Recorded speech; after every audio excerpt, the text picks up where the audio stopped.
자, 할렐루야. 오늘 말씀 보겠습니다. 오늘 말씀은 창세기 1장 1절입니다. 창세기 1장 1절 제가 봉독하겠습니다. 태초에 하나님이 천지를 창조하시니라. 아멘. 여러분들 매번 성경 읽을 때 창세기 1장 1절 많이 보셨죠? 제일 많이 보신 거죠? 근데 이 창세기 1장 1절이요, 요한계시록에 보면 끝절에 아멘 마라나타 주 예수여 오시옵소서, 그 말씀이에요. 이게 그거예요. 우리가 창세기 1장 1절의 말씀을 믿을 수 있으면요, 성경 말씀 다 믿을 수 있어요. 많은 사람들이 그러죠. 열심히 이렇게 그 말씀을 전하는데 왜 성도들이 변화가 없는가, 변하지 않는가. 여러분, 그거 성도들이 변하지 않는 이유, 믿음을 갖지 못해서거든요. 근데 어떤 거냐면, 예수 그리스도가 무리를 걸으셨어요. 그렇게 전해요. 또 죽은 지 3일 된 나사로를 살렸다, 예수님께서 이렇게 전해요. 그 외에 여러 가지 정말 믿을 수 없는, 믿기 힘든, 우리 이성과 그 상식으로는 믿기 힘든 말씀들을 목사님들이 전해요. 우리 같은 이 목회자가 여러분들에게 전해요. 그런데 여러분, 그 자체를 안 믿어지는 거예요. 그게 안 믿어지는데, 그런 그 여러 가지 성경에 나왔던 그 기적들이 안 믿어지는데, 어떻게 그 후에 되어 있는 예수 그리스도를 위해서 십자가 지기, 그 피를 흘리기까지, 그분을 위해서, 그분의 이름을 위해서, 그분의 말씀하신 바를 이루기 위해서 피를 흘리기까지 십자가를 지고 걸어가라 라는 말씀이 그 성도들에게 어떻게 박히겠어요? 믿음이 없는, 근본적인 믿음이 없는데, 예수 그리스도가 실존 인물인지도 모르고, 이 땅에 하나님께서 천지를 창조하시는지도 모르고, 인류의 조상이, 우리는 학교에서 진화론 원숭이가 인류의 조상이라고 배우는데, 이런 모든 것들이 그 세상의 찌꺼기들이 가득 차 있는데, 그런 것들을 이렇게 걷어내지 않고서 말씀을 뿌리면 씨가 나겠습니까? 성령께서 강하게 그를 역사하셔가지고 그의 마음을 해집고 변화시키면 모르겠지만, 기본적인 틀이 그 진화론적 사상, 여러 가지 우리가 배웠던 이 세상 학문으로 그 사탄이 준 학문이거든요. 그런 모든 것들 이따 나올 거예요. 그런 것들로 가득 차 있는데 열매가 안 맺어진다니까요. 어떻게 그런 사람이 예수님이 다시 오신다고 그러는데, 이제 다 왔다고 하시는데 그게 믿어지겠냐고요. 그러니까 여러분, 정말로 우리 그 선조들이 지혜로운 것 중에 하나가 있어요. 뭐냐면, 그분들이 한 말 중에 이런 말이 있죠. 첫 단추를 잘 끼워야지 마지막까지 잘 끼울 수 있다. 그거 정말 맞은 말이에요. 우리가 믿음을 시작하는데, 왜 하나님께서 성경을 주시면서, 인간에게 주시면서 1절 1절에 태초에 하나님이 천지를 창조하시니라, 이 말씀을 왜 주셨겠어요? 여기서부터 시작하라는 거예요. 너희들의 믿음을. 아멘. 이거 아셔야 돼요. 이거 아셔야 돼요. 하나님의 마음이 뭐냐면, 하나님 뜻이 뭐냐면, 너희들이 내가 지금 기록해놓은, 나의 영감으로 기록해놓은 이 성경이 있다. 그런데 너희들이 이 모든 것들을, 내가 예수 그리스도를 너희들의 죄를 위해서 보내기 위해서 예언했고, 뭐 여러 가지 것들을 내가 해가지고 예수님이 다시 이 땅에 오실 건데, 그때는 심판주로 올 건데 이러이러한 것들이 있다라는 것을 쭉 예언했는데, 그 모든 말씀을 다 믿기 위해서는 뭐부터 시작해야 되냐? 하나님의 마음이에요. 하나님의 뜻이에요. 성경에 기록된. 뭐부터 시작하냐? 나 여호와가 이 세상 창조했어. 거기서부터 믿음을 시작하라는 거예요. 그게 하나님의 마음이에요. 하나님의 명령이에요. 그렇기 때문에 이 창세기를 완전히 믿지 못하고, 하나님의 천지창조를 100% 마음에 믿지 못한 사람은 성경을 믿을 수 없어요. 믿을 수 없어요. 저는 그렇게 봐요. 그러니까 창세기 1장 1절 태초에 하나님이 천지를 창조하셨다, 이 믿음을 갖는 것 정말 중요한 겁니다. 여기서부터 시작해야지 여러분들 휴거에 대한 믿음을 가질 수 있어요. 그런데 이것을 방해하는 게 뭐냐? 200년 전에 나온 다윈의 진화론이에요. 진화론이에요. 그래서 그거에 대해서 왜 잘못됐는지 이런 걸 좀 보겠습니다. 우선 빨리 나갈게요. 인간의 기원을 좀 볼게요. 오스트랄로피테쿠스가 인류의 조상이라고 얘기를 했죠. 그렇게 여전히 그 고등학교 교과서에 그렇게 나와 있어요. 사람들이 이렇게 사진까지 그려놓으면서 등이 굽었다가 천천히 펴지는 거 이런 거. 말도 안 되는 시뻘건 거짓말이에요. 1957년에 몬테규라는 사람이 있어요. 이 사람이 오스트랄로피테쿠스 두개골을 이렇게 막 비교를 했더니 이거 원숭이다 라고 얘기를 했어요. 그리고 영국의 저명한 그 진화 해부학자 주커만이라는 사람이 있어요. 이 사람이 오스트랄로피테쿠스를 15년 동안요 이것만 그 전문적으로 연구했어요. 진화 해부학자예요. 진화론자예요, 이 사람. 그런데요, 오스트랄로피테쿠스가 인간의 조상이 아니고 원숭이다라고 얘기를 했어요. 시카고 대학의 저명한 인류 해부학자 옥스나드라는 사람이 있어요. 이 사람이 오스트랄로피테쿠스를 갖고 뼈로 이렇게 컴퓨터를 분석했더니요, 원숭이 또는 오랑우탄과 유사한 동물의 뼈라고 결론을 내렸어요. 영국의 저명한 인류학자인 와이너라는 사람도요, 이 오스트랄로피테쿠스의 두개골을 종합 분석한 결과 침팬지와 유사한다 라고 결론을 내렸어요. 즉 오스트랄로피테쿠스요 원숭이에요, 원숭이. 근데 여전히 왜 교과서는 인류의 조상이라고 하는 걸 수정하지 않아요? 이 세계 정부를 꿈꾸는 애들이 그렇게 만드는 거예요. 사탄이 걔네들을 쥐고 흔들고 있거든요. 우리의 믿음을 뺏어가기 위해서, 이 창조의 믿음을 뺏어가기 위해서 아주 그냥 온 용 쓰는 거예요, 용. 온 용 쓰는 거예요. 여러분 자바원인 아시죠? 자바원인은 그 듀보아라는 사람이 1891년에 발견했어요. 이게 원숭이의 인류의 중간 단계 모형이라고 이렇게 발표를 했어요. 그런데 이것을 그 많은 학자들이 이렇게 반론을 했는데요. 실상 이 듀보아가 만들어 놓은 이 자바원인이 실상이 원숭이 머리뼈 일부, 사람의 다리뼈 일부를 조합해서 만든 거라는 걸 밝혀냈어요. 그런데 여전히 계속 반복되는 거죠. 여전히 자바원인이 중간 단계라고 얘기하고 있어요. 네안데르탈인 네브라스카인 크로마뇽이는요. 이거는 네안데르탈인은 인간이었고요. 이들 그 보면 그 시신 매장했고요. 연장 사용했고요. 굉장히 복잡한 사회 구조 갖고 있었고요. 언어 사용했고요. 악기도 연주했어요. 이게 인간이지 어떻게 원숭이에요. 어떻게 중간 단계예요. 네안데르탈인은 인간이었어요, 인간. 그리고 네브라카스인은요. 멧돼지 이빨 하나로 탄생한 그 조감도 그러니까 뭐냐 그 상상도예요. 네브라카스인. 참 크로마뇽이는 진화학자들조차 이거는 인간이다라고 얘기를 하고 있고요. 이게 우리가 그 배워온 그 것들의 실상이에요.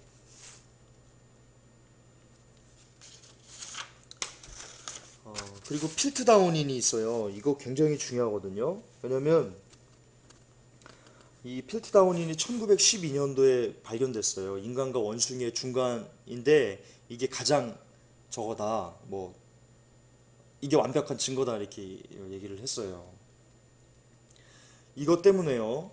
지금도 그 백과사전 뭐그 잡지 이렇게 보면요. 이 필트다운인이 인간의 조상이다. 조상인 원숭이다 라고 이렇게 기재가 되어 있어요. 지금도 백과사전에 그렇게 되어 있어요. 필트다운인. 한번 쳐보세요, 여러분. 그런데요.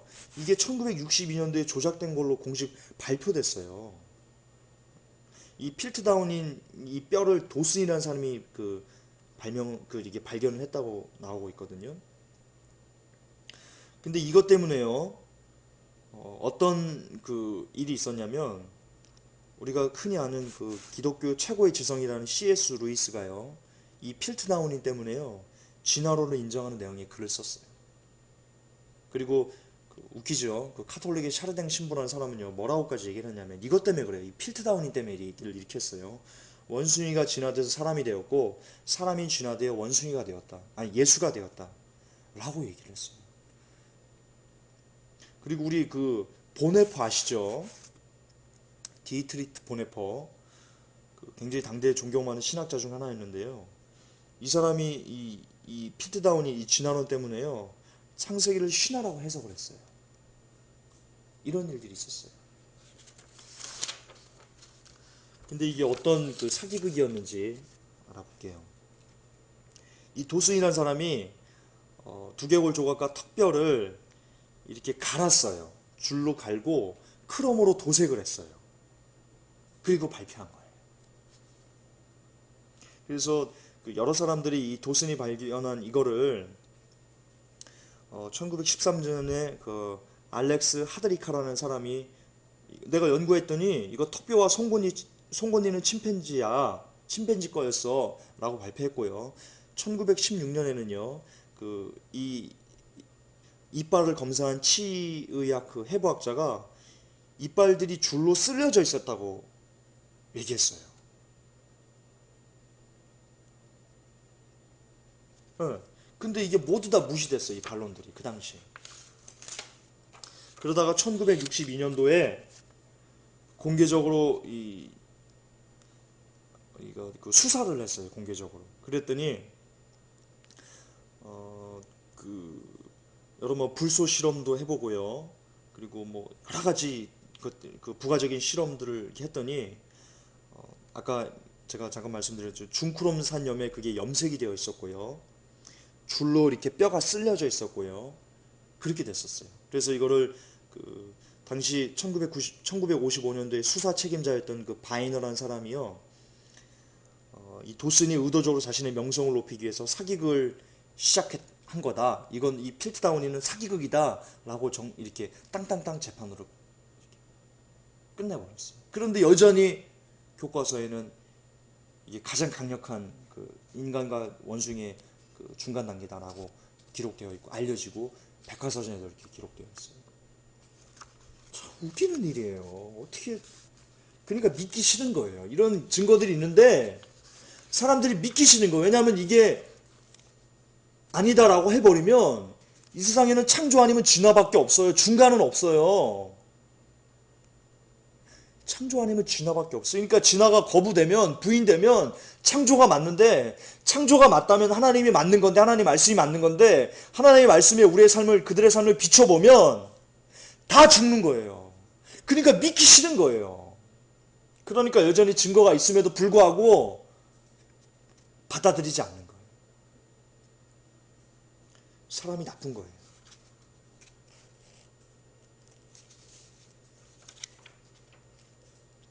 인간의 기원에 대한 결론입니다.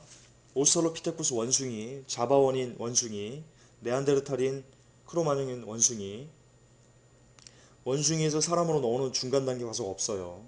아무것도 없어요. 즉 사람은 사람, 원숭이는 원숭이에요. 그런데 여전히 중고등학교 교과서에는 이 원숭이에서 인간으로 진화돼 온 것들이 바로 얘기한 오스트랄로, 자바원인, 네안데르탈인 이런 사람들 그 인종이다라고 얘기를 하고 있어요. 이게 우리 문제점이에요. 심각한 문제점이에요. 이것 때문에 우리 중고등학교 학생들이 다 무너지고 있어요. 참고로 제가 있던 어떤 그 목회자 분의 아들은요, 제가 잠시 가르쳤었는데요. 제가 이 창조에 대해서 교육을 하려고 했더니 저한테 이러더라고요. 중3이거든요. 전사님 나 진화론자인데 나 창조 안 믿는데 그렇게 얘기를 하더라고요. 이게 우리의 실정이에요. 아이들 위험합니다. 혹시 그 아이들 그 중학교나 중고등학교 아이들을 이렇게 있는 그 학부형 분들이 계시면요, 성도분들 중에 가르쳐 주십시오. 이거 그 일산은혜교회 아가페 목장에 가시면요, 아니면 그 김명환 박사님, 일산은혜교회 아가페 목장 가세요. 거기 창조과학이라고 이렇게 있어요. 그거 13강인데요. 그거 아이들하고 같이 보세요. 굉장히 유익할 거예요. 신앙은 아까도 얘기했죠. 하나님의 말씀을 믿는 것은요, 창세기 1장 1절부터 시작하는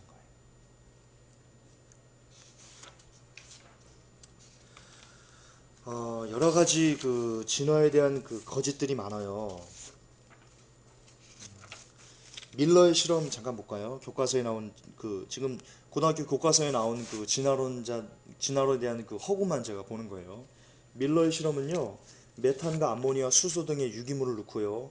거기에다 전기 에너지를 가했더니 아미노산, 즉 유기물이 생긴 것이다 라는 게 밀러의 그 실험이거든요. 그런데 이 실험에 결정적인 오류가 있어요. 일단 산소를 제거했어요, 그 안에. 근데 산소가 있으면 합성이 일어나지 않아요. 그러니까 의도적으로 산소를 제거했어요. 그런데 지구 암석 중에요, 산화의 흔적, 그러니까 그 암석에 산소가 돼가지고 같이 이렇게 산화된 그런 흔적이 없는 거 존재하지 않아요. 그러니까 이 지구에는 처음부터 산소가 있었다는 거예요. 그런데 밀러의 시험은 그 산소를 제거했어요. 그러니까 결정적인 오류가 있어요. 또 하나는요, 진화론자들조차도요, 그 원시 대기, 그러니까 진화론자들이 그 주장하는 이 밀러의 실험에 대해서 반론인데요, 원시 대기 조성으로 이렇게 실험을 했을 때, 그러니까 아미노산은 생기지 않는데요. 그러니까 진화론자들이 그 이 밀러 말고도 여러 사람들이 있잖아요. 그 진화론자들이 이렇게 원시 대기에는 어떤 그 대기가 있었겠다라는 것을 추정해가지고 그 추정된 그 바운더리 안에서 밀러의 실험을 해봤더니 아미노산이 생기지 않았다는 겁니다. 또 밀러의 실험은요, 오직 L형과 D형의 그 아미노산만 이렇게 생기거든요. 그런데 생체 내에는요, 우리 인간 내에는요, 오직 L형 아미노산만 존재합니다. D형은 존재하지 않아요. 이런 여러 가지 그 결정적인 오류들이 있는데 그냥 그런 건 무시하고 기재해 놓는 거예요. 왜 그런지는 말씀드렸죠. 하나님의 말씀을 마음에 두기 싫어해서 그런 거예요. 시조새 볼게요. 시조새. 이 시조새는 그 고등학교 교과서에 뭐라고 되어 있냐면 화석 중에 진화의 증거를 증명하는 결정적인 화석이다. 이게 바로 그 시조새다 이렇게 얘기를 하거든요. 왜냐하면 시조새는 그 파충류의 특성인 날개와의 그 발톱을 갖고 있고요.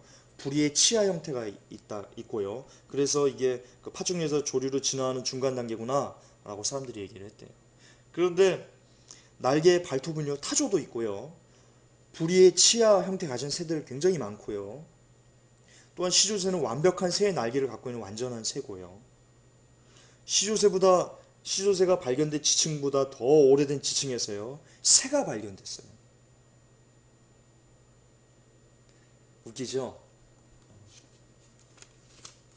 시조새 아니에요.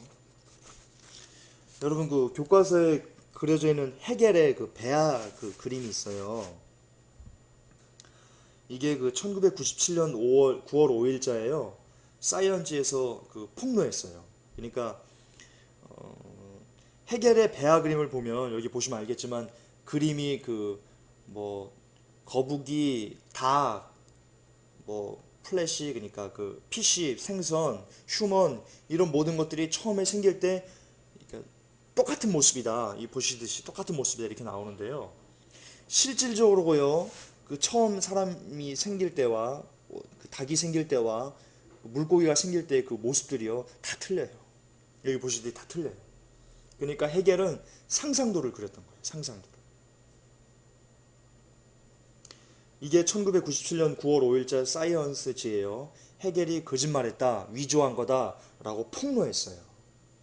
폭로했어요. 사이언스지에서 폭로했어요. 근데 기사에도 나오지 않았고요. 뉴스에도 나오지 않았고요. 여전히 교과서에서 반영되지 않았어요. 지금도 여전히 이렇게 배우고 있어요. 통탄할 노릇입니다.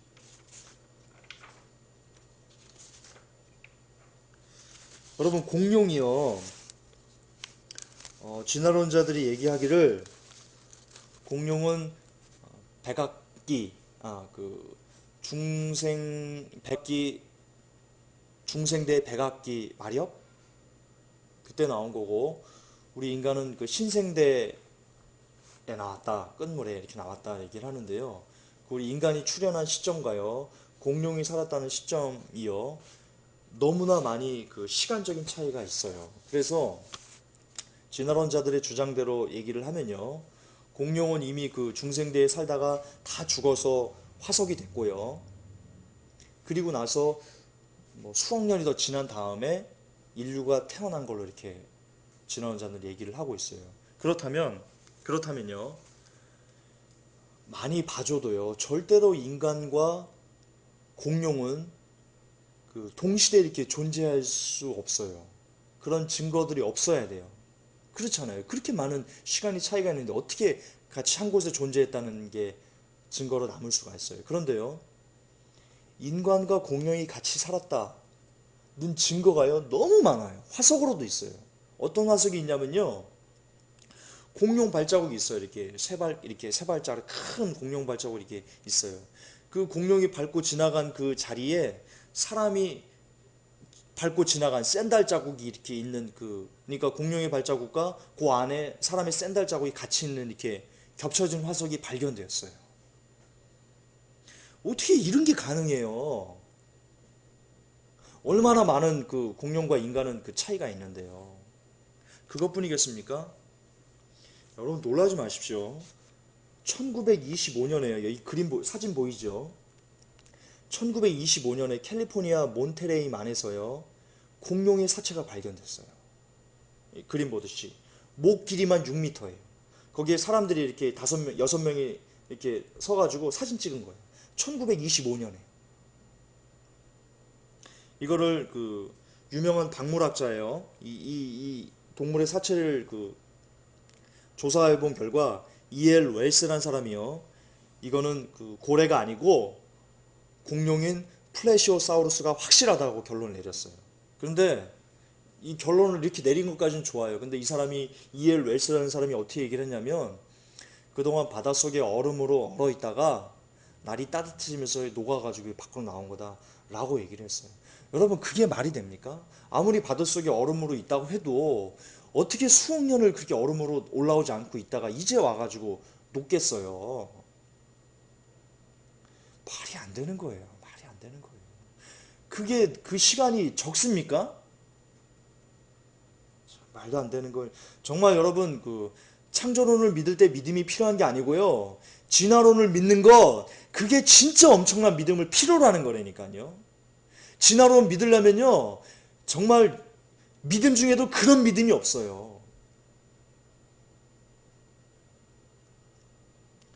1977년도에는요. 주이오 마루라는 그 일본 어선이요. 공룡 사체를 인양했어요. 무게만 1800kg이었어요. 1977년도에. 그래서 이 1970년도에 이거를 일본 어선이 공룡 사체 이렇게 인양한 거요. 이걸 기념하는 우표도 발행을 했어요. 그리고 여러분 네시오 알죠? 네시오. 네시오 괴물 그 굉장히 많이 봅니다, 사람들. 근데 그 사람들 진술이 일치하는데요. 머리에 나무 그 머리에 나무통과 같은 굵은 몸을 가진 6m 가량의 괴물이다라고 수백 명의 사람들이 보고 얘기를 하고 있어요. 네시오에 있는 거요. 여러분 그 공룡입니다. 지금도 공룡 살아 있습니다, 이 땅에. 공룡이라니까요. 나오잖아요. 1925년도 이렇게 공룡 사체가 발견되고 사진까지 찍히고 있고 1977년도에는 일본 어선이 공룡을 사체를 이렇게 건져내고 무게만 1800kg인 동물이 어디 있어요, 세상에. 공룡밖에 없어요. 공룡 지금도 살아 있어요. 성경에도 공룡 나와요. 제가 얘기해 드릴 거예요. 좀.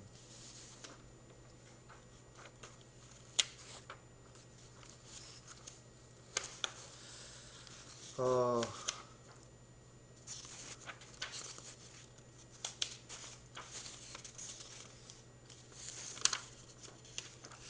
지금 자료가 지금 조금 이상한데 저 자료를 제가 안 갖고 왔네요. 공룡에 대해서 말씀드릴게요.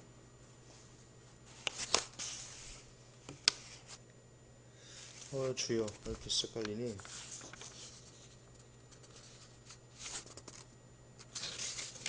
공룡.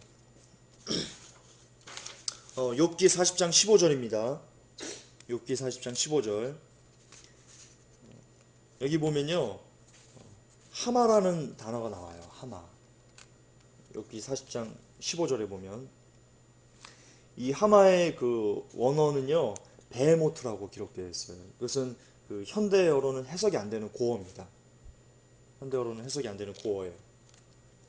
그런데 밑에 쭉 보면 아시겠지만 이 하마가 꼬리치는 그 모습이요. 어떻게 묘사되어 있냐면 그것을 꼬리치는 것이 백향목이 흔들리는 것과 같다고 이렇게 묘사되어 있어요. 그런데 여러분, 백향목은요, 솔로몬 성전을 지을 당시에 그 기둥으로 쓰던 나무였어요. 그래서 이게 기록에 큰 나무, 그 백향목 중에서 큰 거는요, 그 높이가 수십 미터나 된다고 기록되어 있습니다. 그런데 여러분, 하마꼬리 아시잖아요. 이렇게 동그래가지고 그게 큽니까? 말도 안 되죠. 이 세상에서요, 꼬리치는 것이 그 백향목이 흔들리는 것 같은, 그 수십 미터가 되는 나무가 흔들리는 것 같은 묘사함을 받을 수 있는 거는요, 오직 하나, 공룡밖에 없어요. 공룡밖에 없어요. 그런데 이 욥기 40장부터 뒤에 쭉 보면요, 사람들이 그 뭐 악어도 나오고 리오아야단 뭐 이런 것도 나오고 그러는데요, 사람들이 그것을 창으로 이렇게 찔러려고 하는 그 내용이 와요. 무슨 말이냐? 공룡과 인간이요, 같이 살았는데 인간이 공룡을 사냥하고 그랬다는 거예요. 그리고 그런 것들이요, 벽화로 많이들 그려져 있어요. 벽화로 사람이 이렇게 그 공룡을 향해서 창을 던지는 모습, 그런 것들이 벽화로 이렇게 곳곳에 그려져 있어요.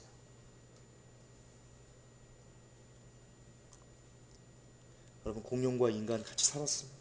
고로, 이게 무슨 말이냐? 고로, 우리가 배운 진화론이 완전 뻥이라는 거예요. 100% 뻥이라는 거예요.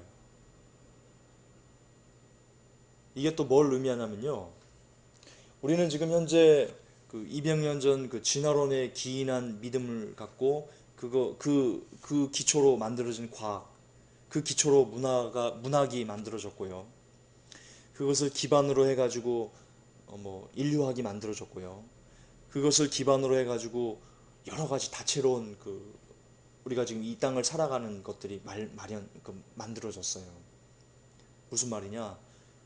우리는 그 모든 거짓의 문화에서 만들어진 그 문화, 거짓의 원유에서 이렇게 원형에서 만들어진 문화 속에서 우리가 지금 허우적대고 있다는 거예요. 즉, 거짓의 문화에서 우리가 헤엄치고 있다는 거예요.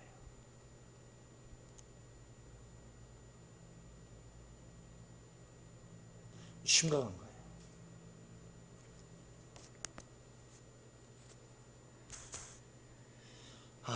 그렇습니다. 오늘 그 예수 그리스도의 역사까지 가야 되니까요.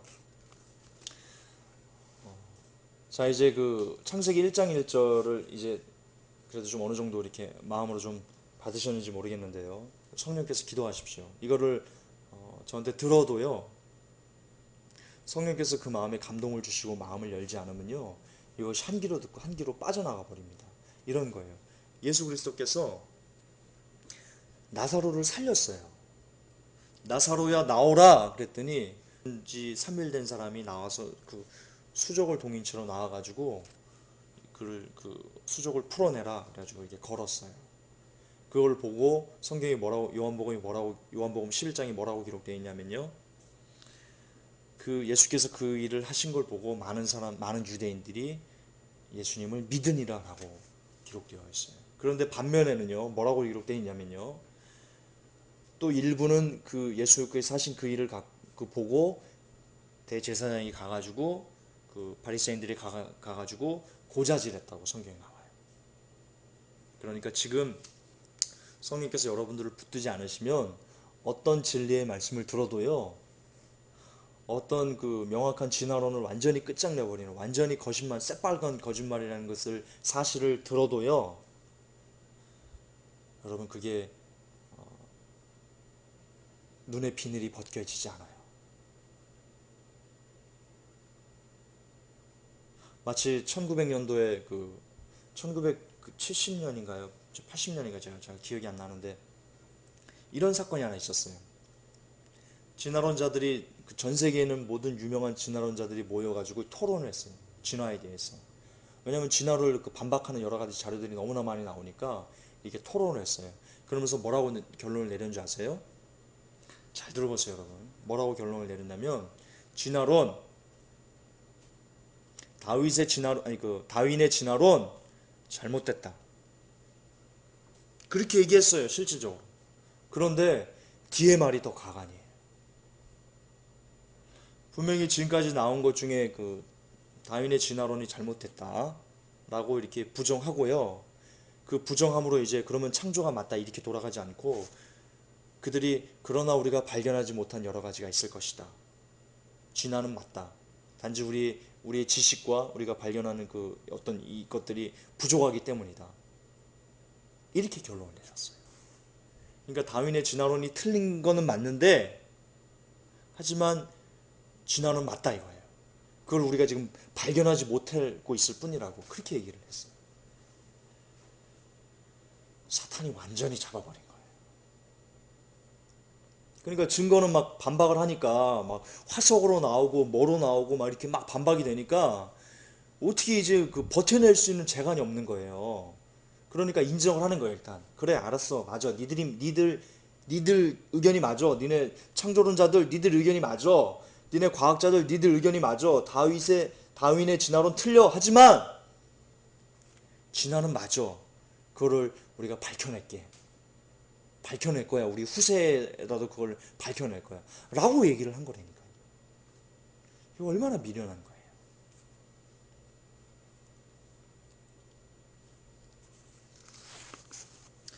자, 예수 그리스도께서 그 역사인 거, 여러분 오늘 시간이 너무나 그 많이 없기 때문에요. 몇 가지만 볼 겁니다. 몇 가지만. 이에 대해서는 제가 그 일산은혜교회 아가페 복장에 보면 김관훈 기자가 전하는 회개 외침소리 이런 그 폴더 그 메뉴가 있어요. 거기 들어오시면 마지막 준비라고 제가 지금 시리즈로 이렇게 쓰는 글이 있어요. 지금 이것도 마지막 준비를 여러분에게 설교하는 거거든요. 이게 왜 그러냐면, 여러분 이제 휴가가 다 왔어요. 이제 예수님께서 재림 이제 곧 하시려고 해요. 그런데 지금 그 아무런 것도 모르는 분들, 성경조차 말씀조차 믿지 못하는 분들에게 휴거를 전하고요. 예수님께 다 오셨다. 여러분들 그 죄를 돌이키고 그러지 않으면 영원한 지옥에서 세세토록 고통을 받습니다라고 아무리 얘기를 해도요. 정말 성령께서 특별히 그의 마음을 완전히 뒤집어 놓는 역사가 있지 않는 한 그가 받아들이지 않는다니까요. 왜냐하면 믿음이 없는데 어떻게 받아들이겠어요. 그래서 지금 제가 지금 뭘 하는 거냐면, 마지막 준비를 준비하기 위해서 정말 하나님의 말씀이 창조가 진짜다. 니들이 우리가 알고 있는 쥐나라가 거짓말이다.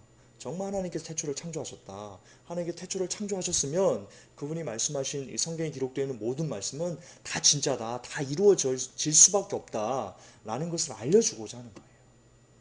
그런데 그 두 축이요. 그렇게 알려주려고 하는 그 두 축이요. 하나는 태초 하나님 천지를 창조하시니라. 그리고 또 하나는 예수 그리스도의 역사적인 사실을 여러분들이 아셔야 돼요.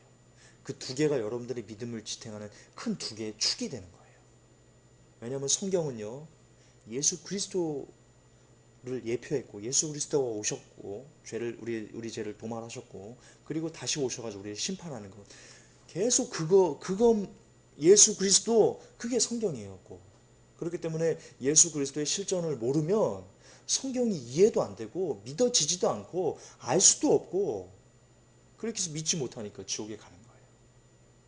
그렇기 때문에 굉장히 중요합니다. 그래서 하지만 제가 시간상 이거를 글이 좀 길고 그렇기 때문에 제가 다 그 설명을 해드릴 수가 없어요. 그러니까 여러분들이 직접 들어오셔가지고 글을 찬찬히 좀 보세요. 찬찬히 좀 보세요. 잠깐 보는 그 시간, 보시는데 10분도 안 돼요. 그 10분이 여러분들의 영원한 생명을 좌지우지 할 수 있을지도 몰라요. 아셨죠? 그래서 지금은 제가 몇 가지 사건들만 좀 많이 아이러니한 것, 이것만 좀 말씀을 드리고 마무리를 하겠습니다. 첫째 저거예요. 예수님께서 그 십자가에 달려 돌아가셨어요. 그때 예수님과 같이 두 명의 우편의 강도, 좌편의 강도가 같이 달렸거든요. 그런데 다음 날이 안식일이기 때문에 그 제사장들이 빌라도한테 가서 그랬어요. 저들을 죄수들을 죽여줘라. 왜냐면 그 안식일 날 이렇게 십자가에 죄수를 매달아 놓으면 안 된다. 라고 이렇게 얘기를 했어. 그래서 보통 죽일 때 우리 알잖아요. 그 창으로 찌르든가 뭐 칼로 찌르든가 심장을 찌르든가 이렇게 해야지 죽잖아요. 여러분들 다리 부러뜨린다고 사람 안 죽거든요. 근데 성경에 보면요 뭐라고 돼 있냐면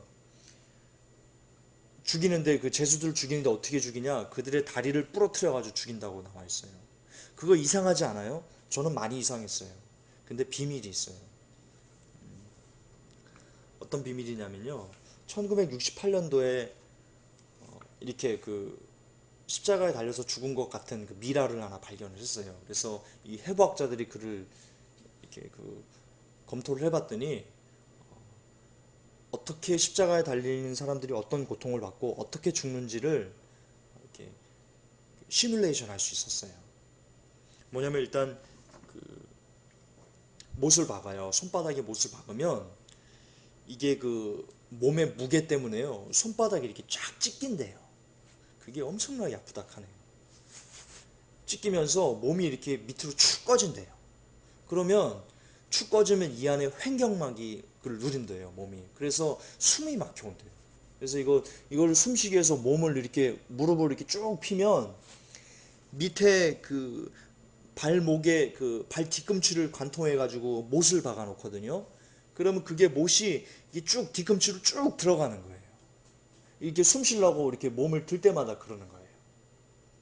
그러면 어떤 고통이냐? 그 무릎을 드는 순간부터 계속 망치질을 해가지고 살을 뚫고 들어가는 그런 고통을 계속 당한답니다. 여러분, 우리 예수님이 그렇게 돌아가신 거예요. 그런 고통 받으시면서 돌아가신 거예요. 그런데 다리를 꺾으면 몸이 축 처져가지고 더 이상 이렇게 다리를 들 수 없기 때문에 횡격막을 이렇게 확장해서 숨을 못 쉬기 때문에 그 사람이 죽어버리는 거랍니다.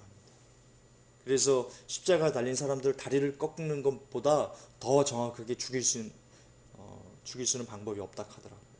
그래서 성경에 그렇게 다리를 꺾어서 죽이는 거예요. 모르셨죠? 그런데 우리 예수님은 다리를 꺾지 않았어요. 왜냐하면 시편에 나의 뼈를 꺾지 않는다 라고 되어 있거든요. 그 예언을 이루시기 위해서고, 또 하나는요, 그만큼 예수님이 그 채찍에 많이 맞으셔가지고 그렇게 빨리 운명하실 수밖에 없을 정도로 온몸에 피를 다 쏟으신 거예요. 마지막 남은 한 방울까지 주님이 그 다 피를 우리를 위해서 다 쏟으신 거예요. 그리고 운명하신 거예요. 그 사랑 여러분 잊으시면 안 돼요. 거기서 하나가 풀리고요. 또 하나는 이런 부분이 있어요. 요한복음 19장인가요? 거기 보면 그 빌라도가, 아니 그 예수님 마태 마가 누가 요한 다 보세요. 빌라도가 예수님을 그렇게 많이 놓으려고 애썼어요. 정말 용 썼어요, 용. 특히 그 빌라도의 그 부인은요, 이렇게 얘기해요. 내가 빌라도한테 가가지고 여보 저 옳은 사람한테 당신 해끼치지 마. 내가 저 사람 때문에 밤에 많이 힘들었어. 저 사람 진짜 하나님의 아들인 것 같아. 이런 식으로 뭐 얘기를 했겠죠. 빌라도가 그 말을 듣고 심히 더 마음에 그 예수를 놓고자 하는 마음이 이렇게 확 들었다고 나와 있어요. 근데 여러분 잘 아셔야 돼요. 이때는요, 이 유대 민족은, 이스라엘은 로마의 식민지였어요. 그리고 이 빌라도는 그 식민지를 총괄하는 총독이었어요. 이가 어떤 권세를 가지고 있었냐? 마치 일제 그 강점기 때 총독이 우리 조선족들을 한두 명 죽이는 건 일도 아니게 했던 거와 똑같은 무소불위의 권력을 이들이 가졌다는 거예요. 이 빌라도가 가졌다는 거예요. 즉, 이 사람은 예수 그리스도를 언제든지 놓을 수 있는 권세가 있어요. 그래서 빌라도가 그렇게 얘기를 해요. 예수님한테 질문을 던지고, 내가 너를 놓을 권세가 없는 줄 아느냐? 이렇게 얘기를 해요. 빌라도에게 그런 권세가 있어요. 그런데 막 여러 번 그 빌라도가 예수 그리스도를 놓으려고 하다가 갑자기 돌변해 버려요. 그 비밀이 요한복음에 나와요. 왜 그랬는지. 요한복음 그 21장인가?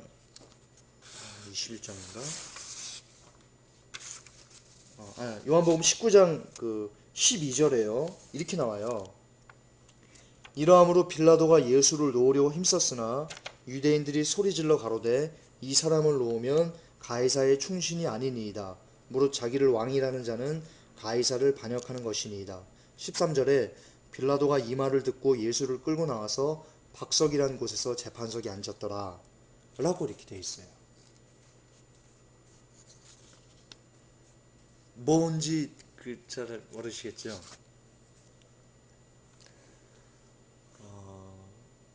힘썼는데 빌라도가 예수를 놓으려고 힘썼는데 유대인들이 뭐라고 외침을 듣고는 빌라도가 안색을 싹 바꿔요. 바로 그래 재판해 그래 사형해 죽여 완전히 돌변해 버려요. 근데 유대인들이 뭐라고 했냐면 이 사람 놓으면 이 예수라는 사람 놓으면 당신 가이사의 충신이 아니야. 무릇 자기를 왕이라는 자는 가이사를 반역하는 거야. 지금 예수가 왕이라고 하는데 이 사람 놓아주면 당신 반역에 동참하는 거야. 그런 얘기인 거예요. 그런데 이 당시 문화가 어땠냐면 그 로마의 그 이 가이사가 티베리스 황제를 얘기하는 거거든요. 이 가이사와 황제를 그 대적하는 2인자 세아누스라는 그 사람이 있었어요. 그 세아누스가 반역을 일으켰어요. 그래서 가이사가 세아누스를 그 반역을 진압하고 숙청하고 이제는 그 세아누스와 관계된 사람은 그냥 삼족을 멸하는 그 왜 그 반역하면 이렇게 삼족을 멸하잖아요. 구족을 멸하잖아요. 그런 그 철권의 시기였어요. 막 잡히는 족족 이유 묻지 않고 너 세아누스와 관계 있어? 죽어 그러면 목 치고 이럴 때였어요. 그런데요, 여러분 빌라도가요 세아누스의 천거로 유대의 총독이 됐어요.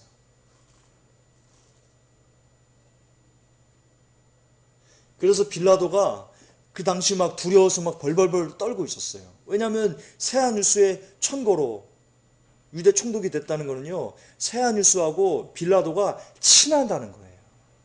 그런데 지금 가이사 황제가 무슨 짓을 하고 있어요? 세아누스와 관계된 사람들은 잡아다가 막 다 목을 치고 있는 그런 시점이었단 말이에요. 그렇기 때문에 유대인들이 바로 편지를 써가지고 이 사람이 자기를 왕이라고 하는데 이 가이사 이거 반역하는 것 같다. 세아누스와 관계된 것 같다. 이런 식으로 투설해가지고 올리잖아요. 그러면 빌라도 그냥 죽는 거예요. 그냥 한순간에 너 이리 와 가지고 목 그냥 치는 거예요. 그래서 이 말을 듣고 빌라도가 그렇게 놓으려고 예수를 풀어주려고 살리려고 하다가 그 말 하나 듣고 자기 목숨이 아까우니까 알았어 죽여 이렇게 내어준 거예요. 그러니까 불의한 재판관이 맞아요. 자기 목숨을 살고자 의로운 사람을 죽음으로 내몬 불의한 재판관이 맞아요. 빌라도가. 그래서 그런 거예요. 여러분 성경 좀 믿어주세요. 성경 진짜예요. 예수님 진짜 계셨어요. 자 마지막입니다. 마태복음 27장 45절에요. 마지막입니다. 마태복음 27장 45절에 예수님께서 십자가에 달려서 돌아가실 때 두 가지 현상이 일어납니다.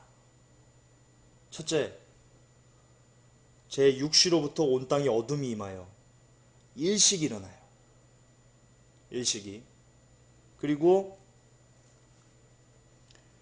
51절에 보면 예수님께서 운명하실 때 땅이 진동하며 바위가 터진다.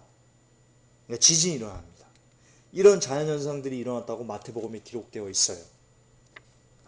즉 예수님께서 죽으실 때 일어났다는 그 일식과 지진이 어떤 역사저에 기록되어 있고 또 그 일식을 찾을 수 있으면 그 마태복음에 기록되는 것이 사실이라는 겁니다.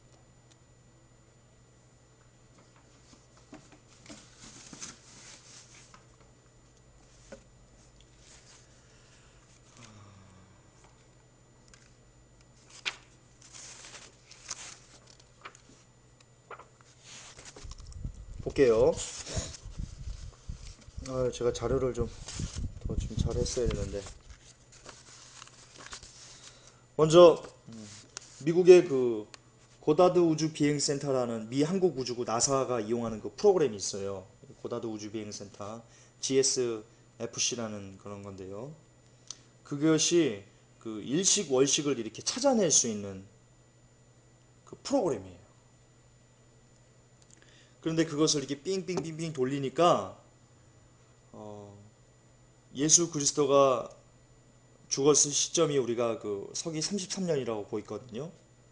그런데 33년 4월 3일 날 금요일에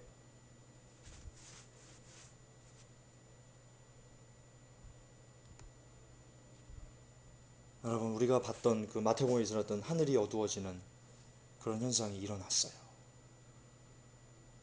찾아냈어요. 그리고 여러분 그 탈루스라고 AD 52년에 그 시리아에서 역사책을 썼던 사람인데요. 역사가예요. 이 사람이 이렇게 기록하고 있어요. 온 세상에 무시무시한 어둠이 임했다. 그러니까 예수 그리스도가 돌아가신 그 AD 33년 그 경에 이렇게 기록하고 있어요. 온 세상에 무시무시한 어둠이 임했다. 지진으로 바위들이 쪼개지고 유대 등지의 여러 곳이 파괴되었다. 라고 기록하고 있습니다. 그리고요, 헬라인이었는데 후에 그 로마 시민권을 획득한 로마의 역사가 중에 플레곤이라는 사람이 있어요. 이 사람이 저기 역사책에 뭐라고 기록을 했냐면 전례 없을 정도로 특이한 일식이 202회째 올림피아기 제4년에 일어났다. 그 해는 티베리우스가 로마 황제로서 다스린 지 19년째 되는 해였으며 우리 달력으로는 그 해였다. 그렇게 기록하는데요. 우리 달력으로 풀면요. 그러니까 티베리우스 왕자가 로마 왕조 다스린 지 19년째 되는 해를 우리 달력으로 풀면요. 그게 그리스도께서 죽임을 당하신 AD 33년입니다. 플라곤이 이렇게 기록하고 있거든요. 계속해서 202회째 올림피아기 제4년에 전례 없을 정도로 특이한 일식이 일어났는데 제6시에 낮이 변하여 캄캄한 밤이 되었고 아멘. 제6시에 마태복음 27장 45절에 뭐라고 되어 있습니까? 제6시로부터 온 땅에 어둠이 임하더니 정확히 일치합니다. 정확히 일치합니다. 제6시에 낯이 변하여 캄캄한 밤이 되었고 하늘에는 별들이 보였으며 비두니아에서 지진이 일어나서 니케의 여러 가옥들을 무너뜨렸다. 아멘. 이렇게 기록하고 있습니다. 주여.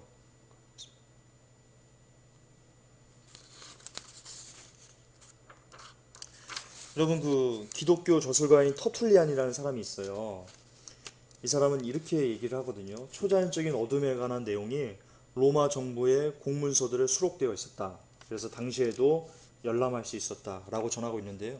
이게 무슨 말이냐면 로마는 그때 이 유대 민족 이스라엘만 식민지로 삼은 게 아니고 굉장히 많은 나라를 그 식민지로 삼고 있었어요. 그래서 각 관할하는 데에서 특이한 일이 일어나면 이 일식은 굉장히 특이한 일이거든요.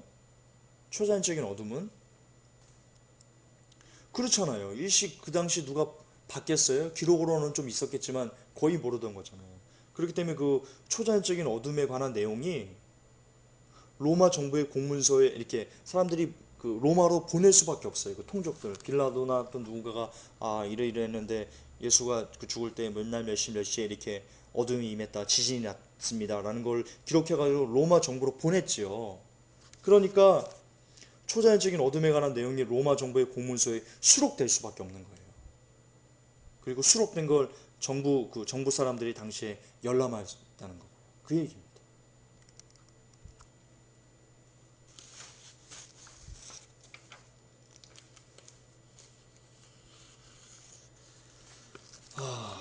그렇습니다, 여러분. 지금 세 가지를 통해서 우리가 봤어요. 그리고 지금 마음에 감동이 와서 하나만 더 증언을 하고 마무리를 하겠습니다. 예수 그리스도가 살아계셨냐? 역사적인 사실이시냐? 그걸 증명하는 것이 있어요. 증명하는 것이 있어요. 뭐냐면요. 여러분 그 네로 아시죠? 네로 왕제가 그 유대인들을 크리스천들을 어떻게 죽였느냐면요. 그 로마 황실 연대기를 쓴 그 타키투스라는 그 역사학자가 있어요. 그 사람이 네로에 의한 그 기독교인들의 박해를 기록한 문서에 이렇게 전해지고 있어요. 기독교도들은 야수의 가죽을 쓰고 개한테 물어뜯기거나 굶어 죽거나 십자가에 못 박혔고 산채로 화염에 휩싸여 죽어갔다. 해가 저문 뒤에도 기독교도들을 태우는 불빛 때문에 도시가 밝게 빛날 정도였다. 이렇게 기록하고 있어요. 여러분 이게 뭘 뜻하는 건지 아시겠습니까? 만약 많은 사람들이 믿지 않는 것처럼 예수가 신하였다면, 예수가 허구에 제자들이 만들어낸 거짓이었다면 12명의 제자가 그런 고문을 당하면서 죽어갈 수 있겠습니까? 또 예수의 이름 때문에 수천 수만 명의 사람들이 밤이 되어도 환하게 자기의 몸을 불태워가면서 그러면서도 웃으면서 찬송하는, 여러분 이 또 역사에 보면요 이런 내용이 나와요. 콜로세움에 기독교인들을 이렇게 던져 넣었어요. 그리고는 사자를 며칠 동안 굶은 사자를 풀어가지고 그 크리스천들을 물어 뜯게 죽이게 했어요. 그때 그 철창 안에서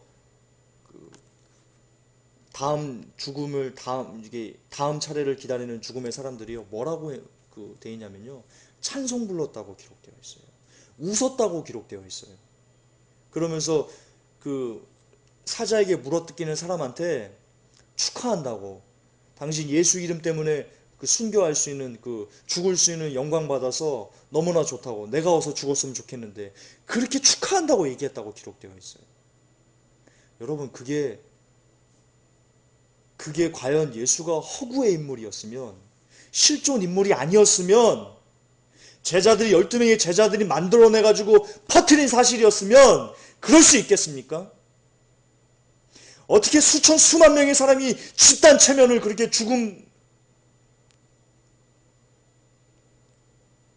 그게 제정신이라고 보십니까, 여러분?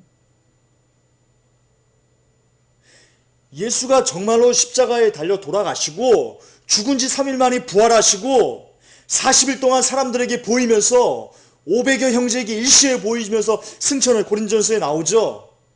40일 동안 있으면서 막 하나님 나라를 전파하고 500여 형제가 일시에 보는 가운데서 하늘로 올라가신 것을 그들이 직접 눈으로 보았기 때문에 그들이 예수의 이름을 위해서 죽을 수 있었다니까요. 예수가 진짜 십자가에 달려 돌아가시고 진짜 부활하셨다니까요. 그걸 그들이 봤기 때문에 그 수만 명의 예수의 제자들이 자기의 목숨을 예수 이름 때문에 바치는 것을 아무렇지도 않게 영광으로, 이 땅에서 누릴 수 있는 최고의 영광으로 누릴 수 있었다니까요.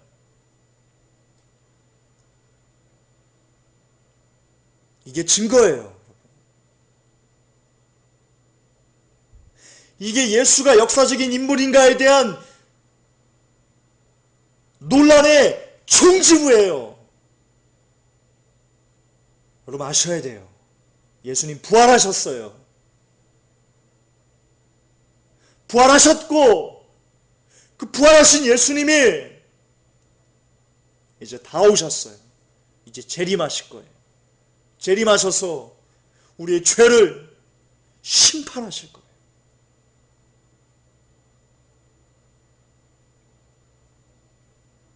그때 여러분 심판은요 하나님의 진노예요. 모든 경건치 않은 자들을 벌하시는 하나님의 진노예요. 그걸 인간이 견뎌낼 수 없어요. 우리를 만드신 창조주가 창조물들을 심판하는 최후의 진노예요.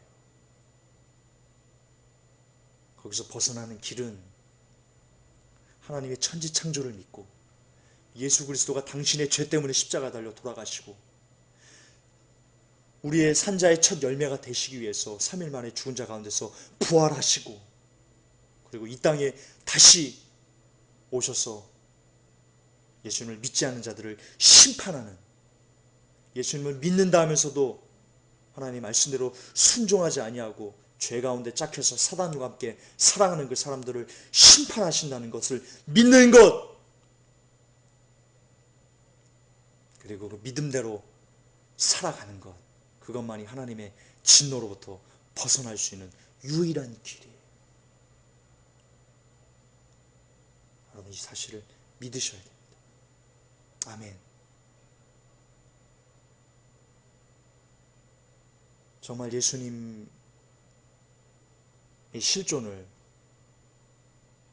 그분을 위해서, 그분의 이름을 위해서 몸을 찢고 살을 찢고 불태워 죽이고 끓는 기름감에 들어가서 몸이 익어버리고 이런 고통을 당하면서도 예수 이름 때문에 죽는다는 것 때문에, 우리의 주인인 예수 그리스도의 이름 때문에 죽는다는 그 사실 때문에 찬송 부르고 웃고 미소 짓고 이렇게 죽어간 수만 명의 믿음의 선조들이 있다는 것, 그게 증거입니다. 그거보다 위대한 증거는 있을 수 없습니다.